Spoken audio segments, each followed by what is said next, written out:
Hi, I'm Susan O'Connor, Executive Director of the Timothy Smith Network.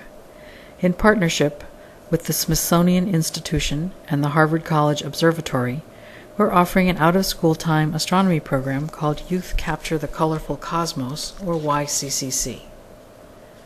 During this program, your child will become an astronomer-photographer and capture digital pictures of objects in outer space using real robotic telescopes that they control over the internet.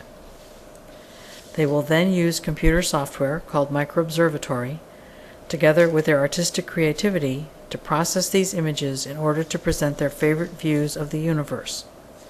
These images will be incorporated into a photo exhibit built with their fellow participants. At the end of the program, there will be a Youth Capture the Colorful Cosmos exhibition.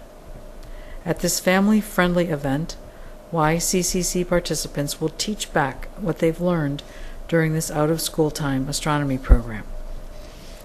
We hope that you enjoy seeing a snapshot of the work of youth who have completed YCCC, and that your child will participate in upcoming sessions. For additional details, visit the Timothy Smith Network website, www.timothysmithnetwork.org, or give us a call at 617-968-3653.